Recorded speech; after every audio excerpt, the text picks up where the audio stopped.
Oh, top of the ramen to you. Welcome back to Texas. Docuseries episode 2. I'm working on self-authoring in my past. Today we're gonna talk about high school, which can be a little traumatic or whatever. So make sure to stress out that like button so much that you give it hemorrhoids. And it rained yesterday, okay? Look how, I don't know if y'all can tell that it's wet. There's Delilah right there looking like a horse. But it was nice. It was really nice to just sit and watch the storm. And I saw that like twice in California. It only rained like 2 times. And also in California, I paid $5.20 for gas right before I left. It cost me like $75 to fill up, which is ridiculous.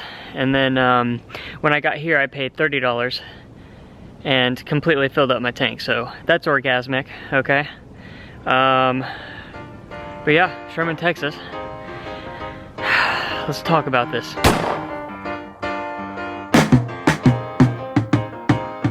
So this was my high school. Good old Sherman High School, 9th through 12th grade. A lot of people would say that this school was pretty sketch. Okay, lots of fights and whatnot, but I thought overall it was decent, I guess. You know, I was still pretty shy and didn't talk to many people, but you know, I had my group of friends. But my mental health, okay? This is when it started getting really, really bad. Just as far as depression and anxiety goes. I couldn't focus, you know? I even had ADD. I had to go to the doctor to get prescribed Ritalin, which in later videos will end up becoming a problem. Shadow me. Me being able to deal with all of the darkness that was going on around my life, and that's essentially what it is. I just named the darkness that I was going through, shadow me, as if it was like an alter ego. I was just this insane emo kid that freaking thought that the world was against me and that I had all of these demons chasing after me. There was this one girl I remember that ended up telling my parents like how messed up I was, and my parents became concerned. They sat me down and they were like, we're gonna try and put you in counseling. It always helped in the moment to talk to these counselors and whatnot, but I knew a day later I'd always go back to the same way I was feeling before. I think basically the best way for me to deal with all of the problems I was going through was hanging out with my friends. And let me tell you, I have the greatest friends. Basically throughout high school, skateboarding became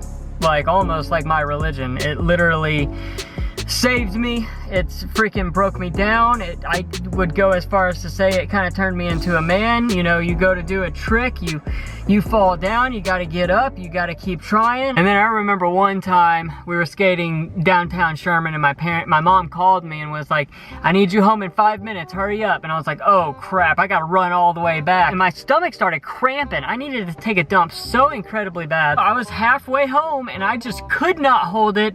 And I was looking everywhere. Where can I take a dump? Where can I take a dump? I found this random house and they had some big bushes, and I was like, I don't have a choice. I don't have a choice. And so I bent over and I squirted all over this random person's house's bushes, and there's just poop everywhere. Damn it! They shit on the windows! Oh my god! My house is full of shit! He shit everywhere! Look what he did! He shit all over the wall! Mrs. Mary Jane, okay? Let me tell you all a story about the first time I smoked a little bit of. So here in Sherman, Texas, we have this disgusting, very, very nasty Midway Mall. One day after high school, me and my boy got together. I think we were all rolled up like 2 or 3 blunts, and we smoked all of them. I just remember everything went into comic book mode. It was like I was closing my eyes for 3 seconds and opening them, but I could only open them for like a solid 2 seconds to try and figure out what was going on, and then everything would go black again. It was like a comic book, like little boxes on a page. I don't know if anybody can relate to that. We end up going to this disgusting ass mall, okay? And I'm just walking around. I couldn't even walk in a straight line. I was all over the place. My friends were just kind of laughing at me. Where is Aaron right now? It's pronounced Aaron? Son of a bitch!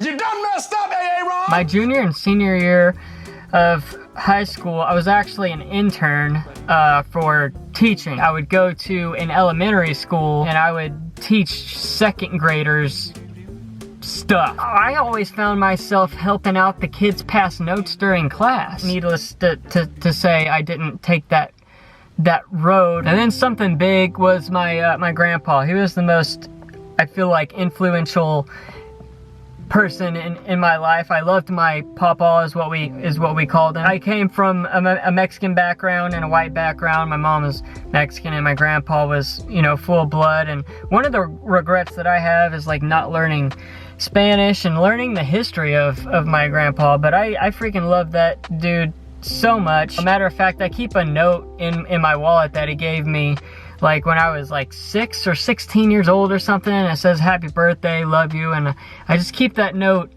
in my wallet from my grandpa. I got one more major story for y'all about seeing my DOC for the first time. Graduation, okay? Let's get out of high school. I was class of 2011. I just remember me and one of my closest friends got together after throwing the hats, and we went back to his place. Our families got together. I don't know how I did it, but I managed to graduate high school with, you know, all pretty much D's and F's. But I had another friend that I made in 3rd grade, okay guys? This friend was always in and out of my life growing up, and I never really understood why. My senior year of high school, he came back into my life, and I'd go over to the house sometimes, and long story short, he was an addict, okay guys? You know, sometimes I would, I didn't know any better. I would give him rides around town, you know, and I kind of knew what I was getting myself into, but not really at the same time. I was helping him do runs, I guess you could say. I just remember one time, the first time that I ever saw meth, and, you know, I was dropping him off. It was an apartment complex, and driving in, and we parked in the back, and we got out of the car. We walk into this, like, abandoned looking apartment complex that was pretty empty. You know, he just pulled it out. He pulled out his pipe, and I just remember them smoking, and I remember declining, but I was still super interested. I was always, I had grown an interest into drugs and how they made me feel. You know, it all started to come together. It's like weed, alcohol, making me feel good, not having to deal with shadow me and the darkness and my mental health, and it made me feel smarter. It made me not feel like dumb and, you know, like, compared to everybody else. And we're in that really closed-in apartment complex, and I would just stare at them smoking, and that's essentially the first time I ever saw it. I just remember leaving that day, and everything after that went downhill, guys.